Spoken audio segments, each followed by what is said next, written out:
friends, and welcome back to the One Reads YouTube channel. I'm Emily. I hope that you are all doing well. I hope you are having a wonderful start to 2026. Happy New Year. I'm in a little bit of a different position today. My boys are playing out in the yard, and I thought I would take the opportunity of them being happy and contented and try and quickly film a video.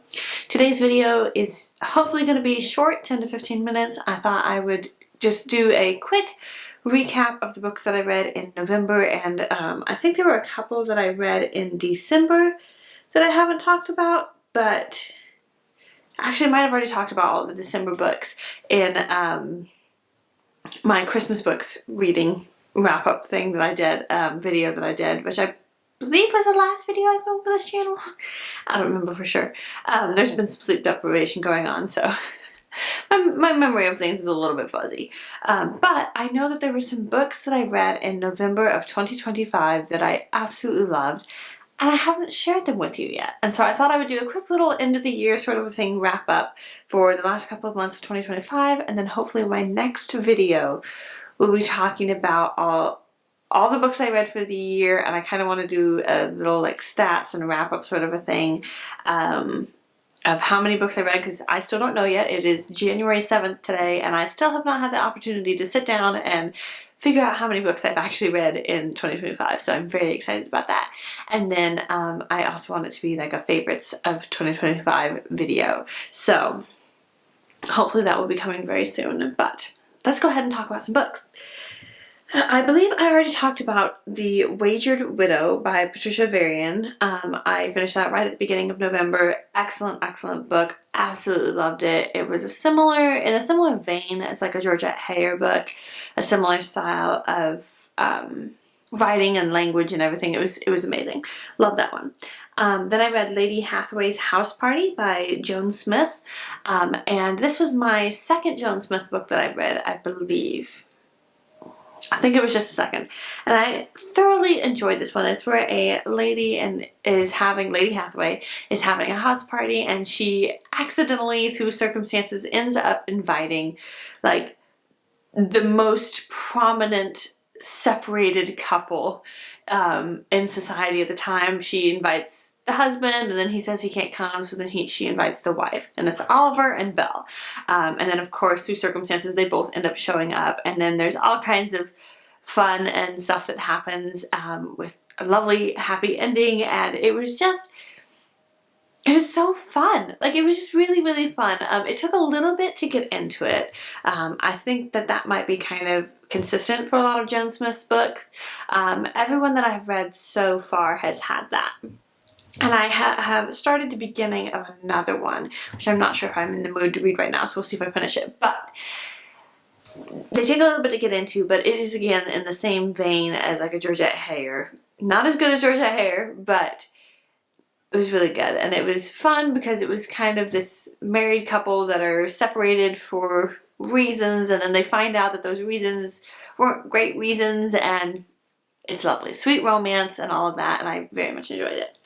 Then I, of course, read Cotilion by Georgette. I think I, again, spoke about this one a little bit previously. I have a memory of that, but excellent, excellent book. I love it so much. There's a fake engagement that's involved that then, turns into a real engagement, that whole thing. And just the shenanigans that everybody gets up into is just... it's so good. I thoroughly enjoyed it. It is definitely one of my top favorite Georgette books. Then I read The House on Gregor's Brae by Essie Summers, and I picked this up because I had seen Essie Summers listed as being similar to Betty Neels. And I intended to read some more of her books this last year, at the end of last year, but I didn't get to it, but I read this one, and it was beautiful. I loved it so much, and it was absolutely in a similar vein to a Betty Neels book. It's about this family. Jennifer, she is the adopted daughter of this family, and then she has, it's just two younger brothers and one younger sister, or two younger sisters? I can't remember now if there were 4 or 5 kids altogether, and she's like in her early 20s. Their parents have died and before the beginning of the book, and they're living with this kind of miserly, horrible woman, and they end up having the opportunity to move to Scotland who's going to complain about that, from New Zealand, where they were living. They were living in New Zealand, they get to move to Scotland and run this bed and breakfast sort of a thing. And then she meets this author, and it's just so lovely, and I really enjoyed it. It has made me very, very interested in reading some more Essie Summers. And to be honest, I kind of forgot about her. And now that I've remembered her reading through this list, I really want to go and try and find one of her other books, because it was just, it was exactly the same sort of a comfort feeling as like a Betty Neels book. But I felt like the relationship was a little bit more realistic than some of Betty Neels' books. And it was a little more like even. In a lot of Betty Neels books, after I go through a phase of reading a lot of them at a time, sometimes the main male love interests can get a little bit annoying just because they're so over the top, like arrogant, and or not arrogant, they just like run everything because they're rich and wealthy, and that's kind of the trope of a Betty Neels. So I did really appreciate that in this one there's a little more depth to the characters, and there's descriptions of like the bed and breakfast and the kitchen that's at the bed and breakfast, and it's just amazing. So highly recommend that book, and I am definitely going to be checking out more Essie Summers, and I will report back if all of her books are like that. And then I reread Hand in Glove by Ngiao Marsh, and this is just one of the books in the Roderick Allen series, Inspector Roderick Allen, and I just felt like rereading one of the books in that series, and so I picked that one. I just absolutely love the Inspector Roderick Allen series. It is so good and so well written, and I've reread several of the books at different times. And I just realized I meant to reread like the tinsel book, which is like the Christmas one, over the Christmas period, but that didn't happen. Totally fine. I do expect that I will reread some more of the books in this series this year, just because I do really genuinely enjoy them. I honestly wish that Ngiao Marsh had written more books, because I've read that whole series and just absolutely loved it. It's so funny to me because the first time I tried to read it, I could not get through the first book, and it took me a couple of tries to get through it. Then I got through it, and it was just all amazing from there. So if you haven't read any of Ngiao Marsh's books, highly recommend them. They're some of my favorite mysteries of all times, so there you go. Then I read Thornyhold by Mary Stewart, and this is a pretty slim little novel of a book, and I think that this would make an excellent reread. Reading through it the first time, I was a little bit like on edge because I couldn't tell if something terrible was just about to happen. There were definitely like kind of hints and bits here and there where it was like something really bad might happen, or it might not, or it might.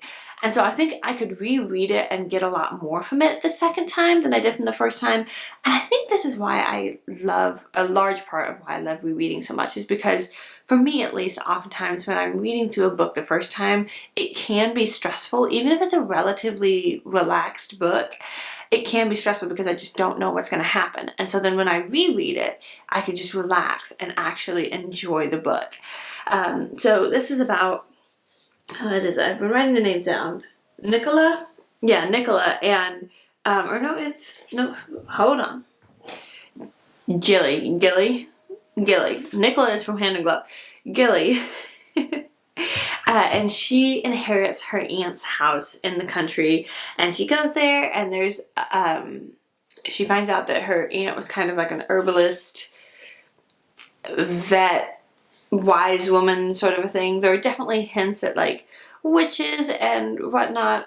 She has kind of a weird neighbor, and there's this little boy that comes to help her because he helped her aunt out. And I really loved the descriptions of the house, of the landscapes. I felt like the romance in here was a little underdeveloped.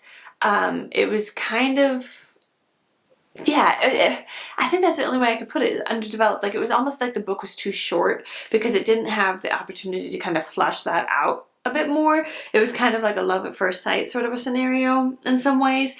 And I think that it would have been improved if it had, you know, maybe been another 50% bigger and been able to develop their relationship a little bit more, because the majority of the book is talking about Gilly and her relationship with her parents and her relationship with her aunt and childhood memories and all of this stuff. My phone went to sleep and I need my list of books. And then it's kind of like the romance was almost an afterthought. Like it's just kind of thrown in there. So I really enjoyed it. I definitely think that it's something I could see myself rereading. But yeah, it was fun. I am currently reading another Mary Stewart right now. I'm kind of trying to see if this year I can get through some of the Mary Stewart books because I've just seen them so highly praised, and I think I like them. Like I think I like Mary Stewart as an author, and I want to confirm that I like Mary Stewart as an author. Then I read Shibui, I believe is how it's pronounced, by Sunae Ishida, which I have posted a full review video on my channel, so we're not really going to go into it. Beautiful, beautiful book. Absolutely recommend it. Definitely something I'm going to be rereading. And then I got into my Betsy Tacy rereading kick. And so I very quickly read Betsy Tacy and Tib, Betsy and Tacy go over the big hill, Betsy and Tacy go downtown. I just realized my phone autocorrected Tacy to Tracy a number of times, and I was like, who on earth is Tracy? Anyway, I kind of talked about those in one of my Vlogmas videos. Then I ended up reading The Mistletoe Kiss by Betty Neels. Amazing. Absolutely loved that one. Highly recommend it. Then I read The Waiting Game by Elizabeth Cadell. And I read Snowdrift and Other Stories by Georgette. Excellent short story collection from Georgette. Not very Christmassy. I thought it was a little more Christmassy than it was, but quite wintry. There's a lot of snow involved. And then I just realized that I haven't written down in here. I managed to read one more Betty Neels book, but let me see. Okay, I read this last Betty Neels book. I squeezed it in on December 31st because I was like, I just want to read one more book for the year, and I know that a Betty Neels is going to be a quick and easy read, and I read it in like all in one day. It was A Christmas Proposal, and it's about Professor, and he ends up meeting. How do they meet? Now that I think about it. Oh, he was at a birthday party. That's what it was. And it's supposed to be a birthday party for the main girl, which, forgive me, I forgot to write down her name. Let me see if I can quickly figure that out. What was it? Bertha. That's what it was. Bertha. And so he's at a birthday party, and his name is Oliver. That's what it is. Oliver and Bertha. And, she's dressed in this like horrible, horrible dress. Like it looks so bad on her. And she's kind of standing in the corner by herself, and he's intrigued by her beautiful eyes. And so he goes to say hi, and he finds out that it's actually her birthday, but she has a evil mother and stepsister. It's kind of like a Cinderella retelling. That's part of why I ended up picking it. But of course, so he comes in and has to like rescue her and give her a job and all this stuff because her stepmother's horrible and she doesn't buy her any clothes, and so she gets all of her stepsister's horrible off-cast clothes. And yeah, it was wonderful. It was classic Betty Neels, very sweet, very lovely. Thoroughly enjoyed it. It was a great way to wrap up my year of reading. And yeah, I just really like Betty Neels. She's a very, very cozy and comforting and all of the lovely things. And yeah, this year I definitely do want to try and print out a full list of her books so I can figure out which ones I haven't read yet. Because I know there's a number that I haven't read because she has so many books. And I actually kind of want to go through, and I don't really do TBRs, but I do kind of want to make a list of authors that I want to read their entire collection of works, if you will. Because D.E. Stevenson definitely on there, Betty Neels is on there. I'm pretty sure I've read all of Louis L'Amour's books, but he would be on there. At this point, Essie somewhere is looking like a strong contender to be on there. I go back and forth on Elizabeth Cadell because some of her books are great and some of them are less great. Probably Mary Stewart would be on there. Maud Hart Lovelace would be on there. And just kind of, obviously not all in one year, but just kind of as like a general goal going forward for my reading is to try and read all the books by an author. So that could be kind of fun. But yeah, those are all the books that I kind of read in November and December.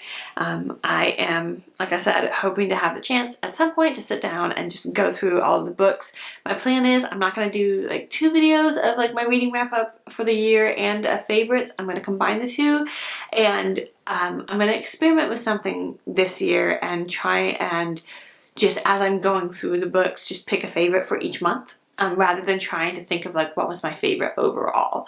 I think that that's what I'm going to try and do this year. But anyway, that is all that I have for this video. I hope that you have enjoyed it. I would love to know if you have any firm favorites from 2025 that you would recommend, or if you have any sort of reading goals that you're hoping to get to, books or series or whatever in 2026. I would love to hear that. Thank you as always for being here, and I will see you on the next one. Bye.